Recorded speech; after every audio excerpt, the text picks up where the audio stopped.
Apologies in advance if this video ends up being a little bit more scattered than I would have indicated in yesterday's video. I prefer to shoot. It is still true what I said yesterday, but I had a fairly sleepless night last night, which may affect my ability to stay focused on what I actually have sketched out to talk about. And I figured I'd at least try it and see if I could make my way through, because I kind of wanted to, but if this is a piece of shit video, then I hope I can tell that on my own. If I can't tell, I'm setting up a new Gmail account as soon as I can access the Google servers, which apparently right now I can't. I was literally just trying, but I will put up, I think, a title card or something at the end of the video indicating where you can reach me with feedback, not limited to telling me pull this video, it's a piece of shit, but whatever you might want to say.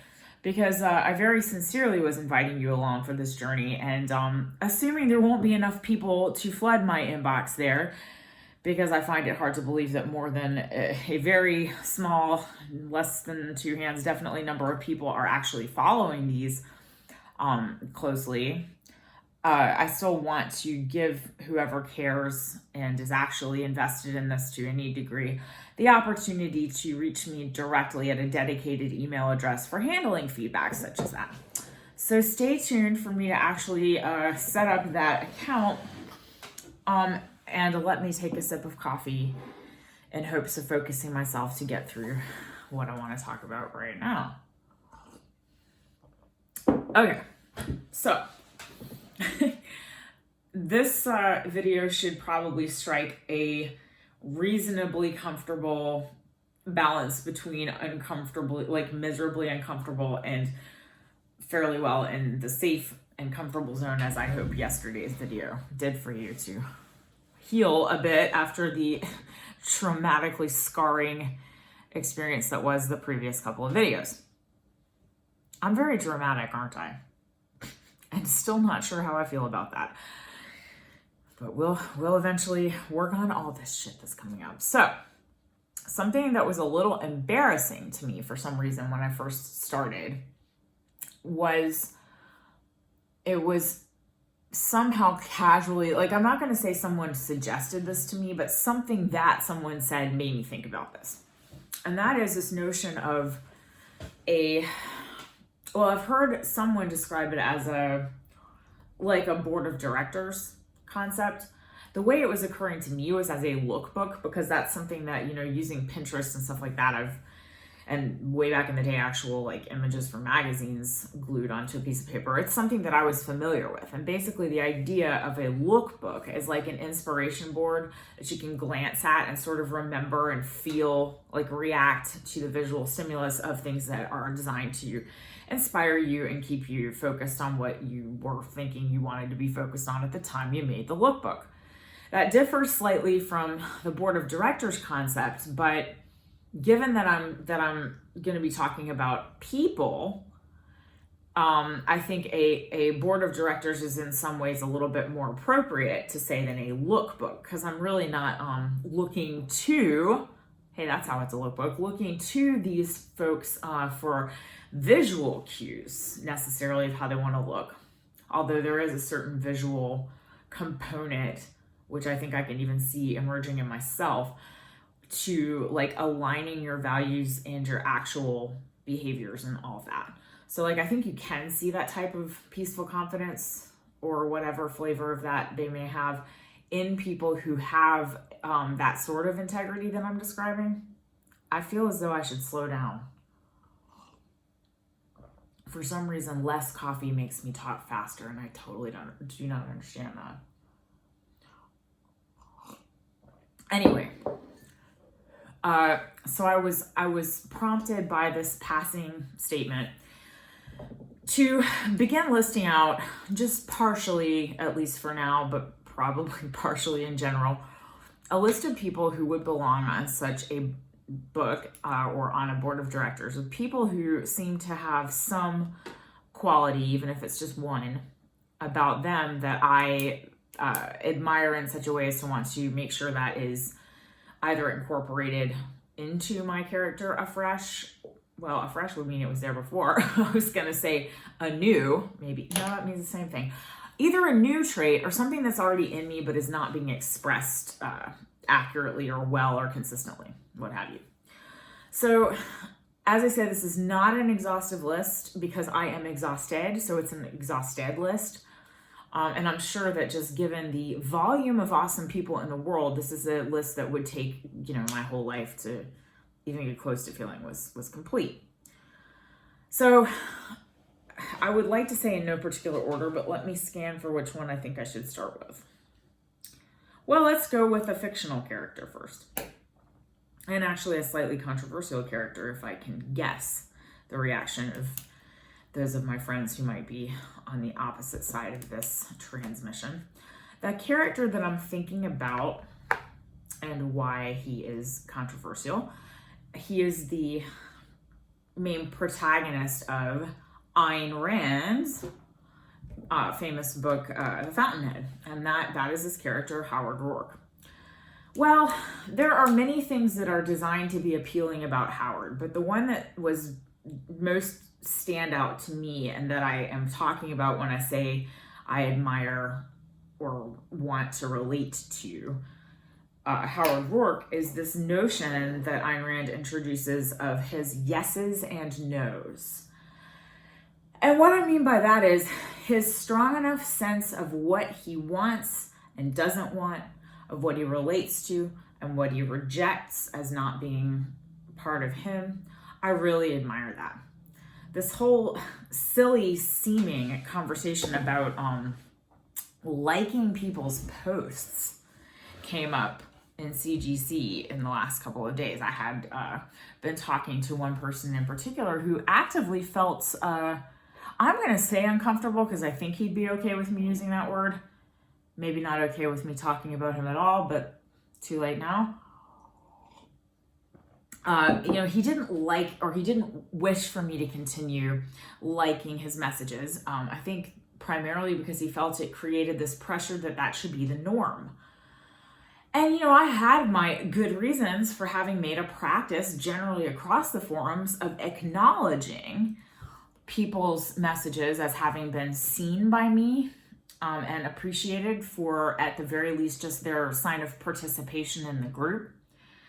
So I was, as I told this person, feeling that I was being a cheerleader, shaking my pom-poms, but in a kind of an indiscriminate fashion. Not entirely, because if something was just like a what the hell, then I wouldn't like it. Or in another case I can think of, somebody said something that was uncomfortably to me self-deprecating. And I was like, well, I don't want to send a message that I'm okay with him being an asshole to himself, because I'm just not.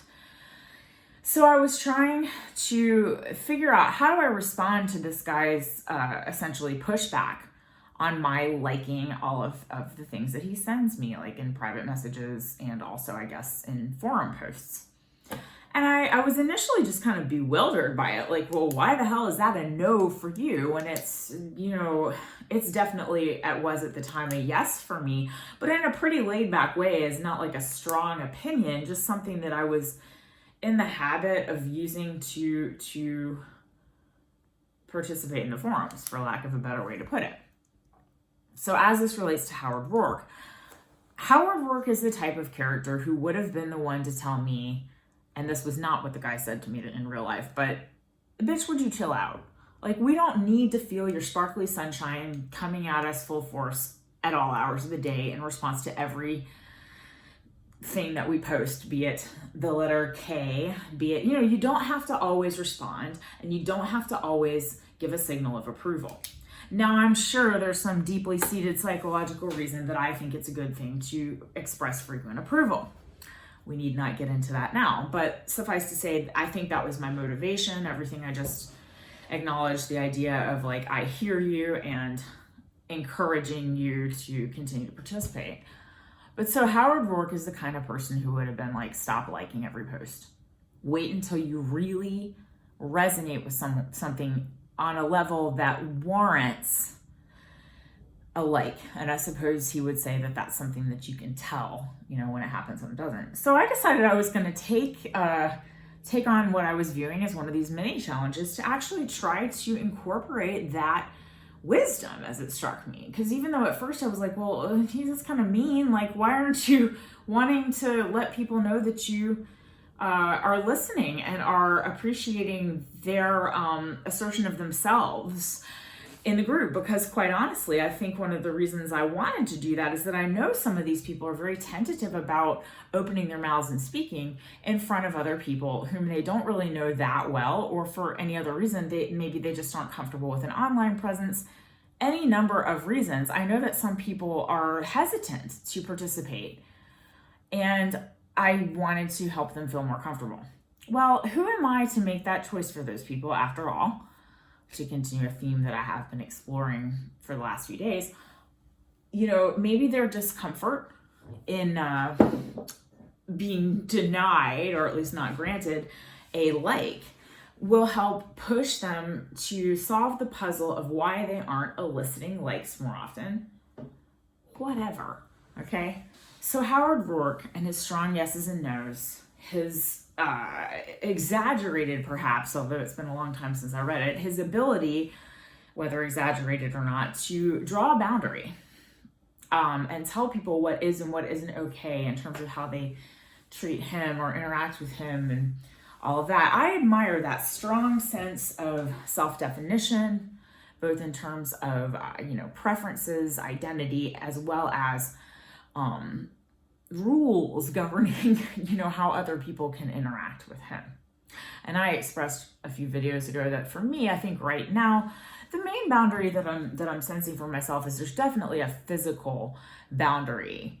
I think it's much harder to cross my psychic boundary, whatever would describe the interior world, but it happened last night, so I know it can happen.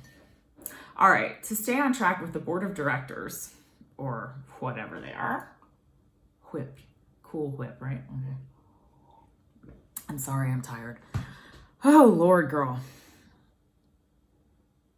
Let's see, who else do I want to mention? Actually, I have a lengthy-ish list, but I'm just going to throw out the names, and if I come back to them later, I do. And if I don't, and you care, I already mentioned the emailing option. But so people, and yeah, it's going to be uncomfortable not to defend or explain each one of these things. Tim Ferriss is one, Ani DeFranco, Tori Amos, and that's one that I would have carefully guarded for much of the last, essentially 23 years, if I'm remembering correctly. Bruce Lee, maybe a little bit more obvious. I'll throw out Be Like Water in the context of him. Tony Robbins, whom I sort of kind of dissed the other day, along with another interesting person who frequently makes me laugh at her genuine communication, and that's Brene Brown. And then Toni Morrison, because what a wonderful voice she managed to cultivate, and just along with that, so many different artistic ways to stimulate thought and whatever else in her readers. So those would be the first people who came to mind, my sleepy mind, as to who would belong on a board of directors or a lookbook. Now, how about the people who very definitely hit my no switch, a la Howard Roark, and would not belong in my board of directors? Well, interestingly, only one of these is based on a specific person, and I of course shall not mention who that person is because they're not a celebrity, at least by my definition of that. It's a person from my past. So shall I start with that person? Oh, why not? So I feel this is a bit ironic because what I want to reject is, and this is exemplified by this person, the idea that there is a right and wrong without exception, absolutely, way to create. I would take it further than just creation, but I think it's only appropriate to talk about the creation of art and or verbalization of idea, ways to use language. Actually, yeah, I think it coheres around that because it was verbal art. So I don't want to let myself fall into a trap of thinking that there is only one or a set of a defined set of right ways to communicate with language. This is actually a huge topic that's coming up right now, not least because of the Finnish thing, as well as the focused and brief communication on videos and now in forum posts. I'm realizing I want to do a better job of that, as well as even Facebook, social media. So this use of language theme, I'm discovering I want to be able to deftly move among different dialects and ways of using language. For example, I've gotten into trouble using leet speak and other internet-y language with certain groups of people because they simply had no idea what the fuck I was saying to them. And I think they may have attributed some of it to typos, which are also something I'm somewhat okay with in this modern day and age of like my favorite thing, voice dictation software, or just sheer speed of messaging, wanting to keep things really in real time. So just as a small example, I'm wanting to learn to move deftly among the different vocabularies and syntaxes and other just dialects, as I'm saying, that I have any knowledge of whatsoever. And also to let myself use them without feeling I have to own the right to use them. Because what the hell is that about? You know, somebody on my Facebook friends list posted a pretty provocative article the other day, which I didn't read thoroughly yet, but about rather than trying to lose your original language or accent when you learn a new language, incorporating the original accents into the new language. Guys, I think I needed to hear that because my American accent, which I was fairly certain made everyone screech in pain, at least on the inside, if not outwardly, when trying to speak a language that isn't my native tongue. Like, I think I needed to have an external voice validating that, like, that is not just you. I mean, I know people have accents, but like, it is actually kind of a cool thing to have this additive accent. And like, you don't have to sound like a native because actually this unique thumbprint that you have is kind of a cool thing. So I said way more about this rigid language thing than I thought I was going to, but apparently it's kind of important to me right now. It is indeed a theme. So another type of person I don't want to be like is a hater. Oh, you guys. My MySpace account was actually called Diabolical Hater. And that was based on a Dave Chappelle skit, which I should probably go watch after this because it would make my tired self laugh. But that was very tongue-in-cheek because I am kind of the opposite of a hater. Now, one of my favorite subreddits, which is saying something, is Gates Open Come On In, which is designed to express the exact opposite sentiment as what we call gatekeeping. And that would be when someone tries to say, in order to be X, you have to fit Y, Z, blah, blah, blah, omega, alpha, criteria. Like, you, unless you are like this, then you can't call yourself this, or you can't do this. You don't have the right to it. Yeah, fuck that noise. I mean, like, as I just explored with the language example, I really don't believe in that as it applies to other people. I'm learning to be less of a hater on myself as I, figure out what all the hell I am, lately breaking, including emotion, and a lot of it. But, I want to be the kind of person who creates a safe space, a sense of that in everybody that I'm around, frankly. It might be an overweening goal, but I would want to give people a safe feeling. So the exact opposite of hate. This just sort of like drive them crazy with barfing sparkles love. I think I already do that fairly consistently. And dare I say fairly well. I'm not sure everybody likes how it lands, but I feel okay about the fact that I shake my pom-poms, even if I'm going to curtail how often I do it. I think it's still something I'm fairly adept at because it's a natural thing that really comes from the heart of who I have, from what I hear, always been from the time that I was a very young child. And then I think it got kind of depressed for a long time. Not that I was depressed, that's not what I said, but that tendency got depressed. So, moving right along. Another type of person I would not want to be like is a certain type of cynic. And that type of cynic is someone who feels like they have to express a cynical opinion in order to prove that they understand whatever they're tearing down. Yeah, I don't like that. Or, to have an opinion, or somebody who hides parts of themselves that they are hating on, to, reference this previous type of hater. I guess a cynic is a type of hater.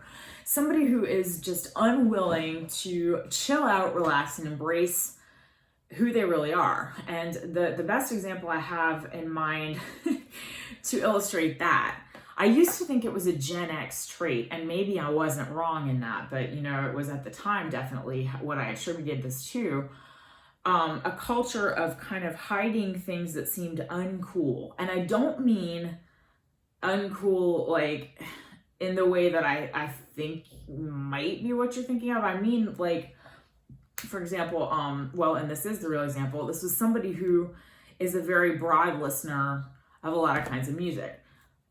That's totally rad. Got no problem with that. And not just because I'm an anti-hater, but I think it's really good to listen to a lot of different stuff. And that's a bit of a gates open, come on in philosophy. However, when what it means is that you have a hidden folder on your fucking computer, which this person did, that they hid music they liked but didn't want anyone to know they liked in, it struck me in a real uncomfortable way because I kind of did that, but I didn't like that I did it. And even now, I only recently admitted a little bit abashedly, though I'm not sure anyone could tell, that one of my top songs, at least one of my top songs from this past year was an Ed Sheeran song.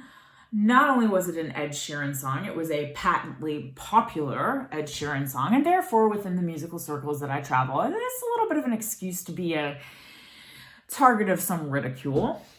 I get that, but the reality of it is that I really like that song, even if, and I know nothing about him essentially, I were to say a big Howard Rourke no to Ed Sheeran in general, and his tattoos do kind of bother me, I'll be honest. That was mean. That was kind of hatery. Hypocrisy bothers me as well. Feeling bad about something I did is very distracting. Oh, this is why I need to stop doing that. Alignment. Slow down. Think before you speak. Notes to self. So even if I said no to the music of Ed Sheeran in general and the aesthetic of Ed Sheeran, I can say that without being mean. It's still okay for me to like Shape of You, which is what I'm talking about.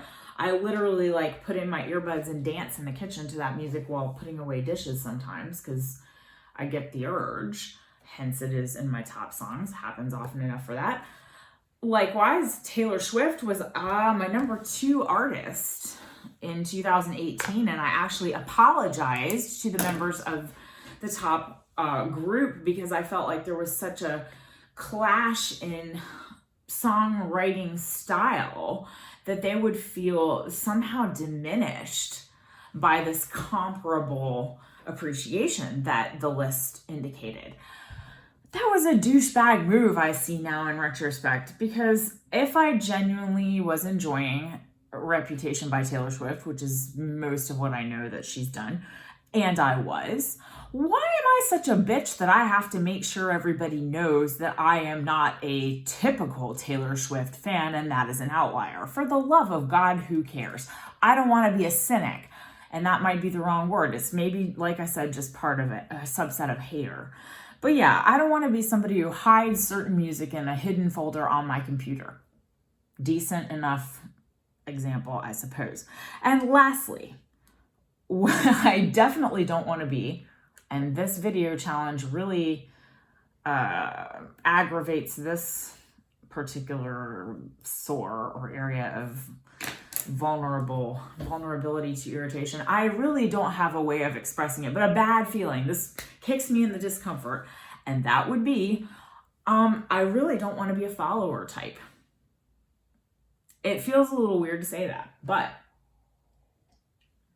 what I mean when I say doing this video series is kind of make me feel weird in that way, is that I've been shooting these videos and I had my project essentially underway last quarter, although it wasn't as directly head on tackled. It was like I knew I needed to work on this, but I didn't set it as a formal project until I started the creative writing challenge, actually. So right before the change of the new year. Which is to say it was my own timing as far as I could tell. But I started doing these videos, and slightly behind that, I began to check out this content that's being created by Steve Pavlina.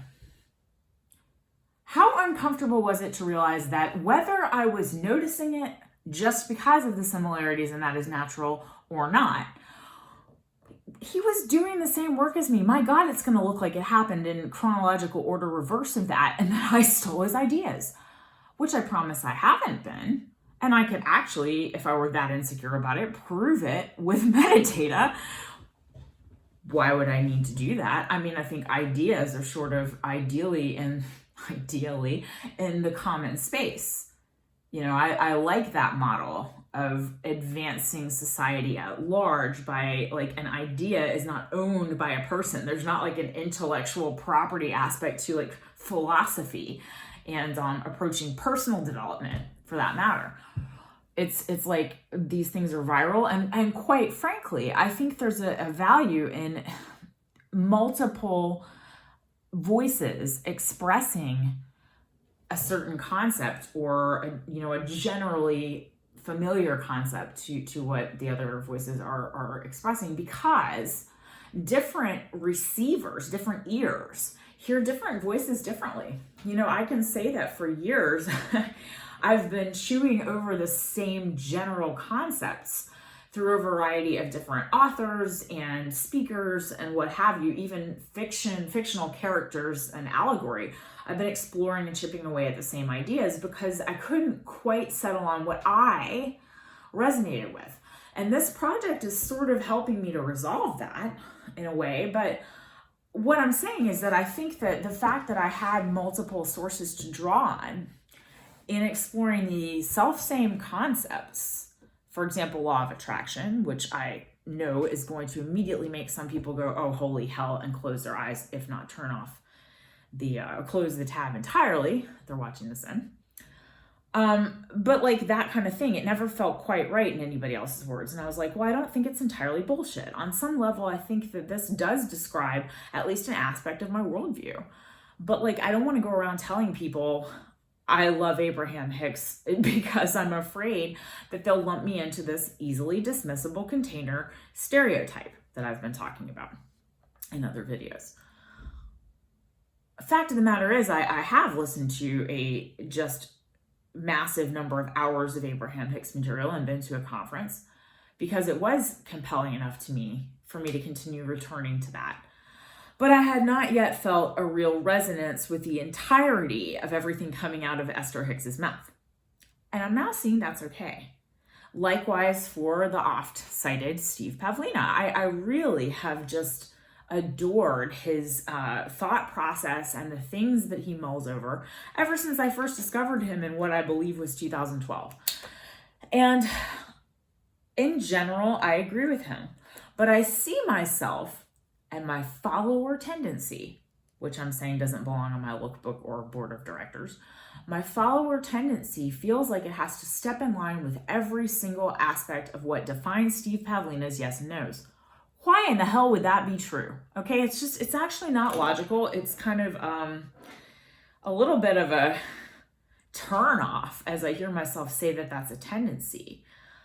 But quite clearly, some haters / cynics, feel like Steve has this cult leader effect.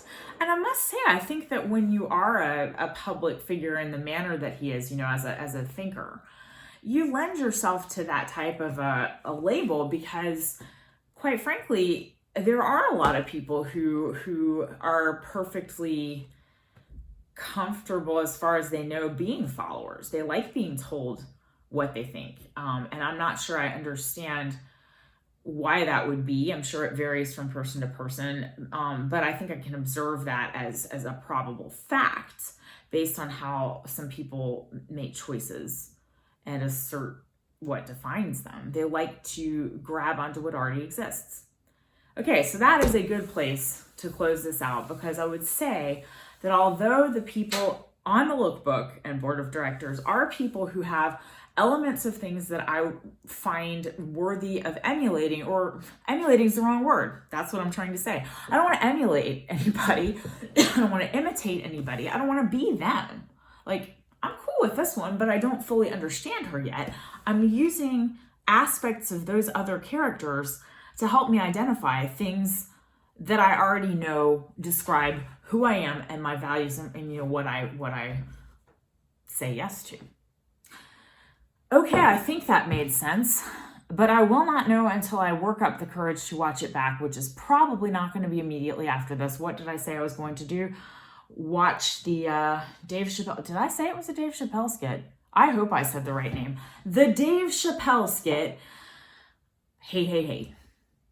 Diabolical Hater. I cannot remember the actual name of the skit, but if I type that in, I'm sure YouTube will fetch it for me.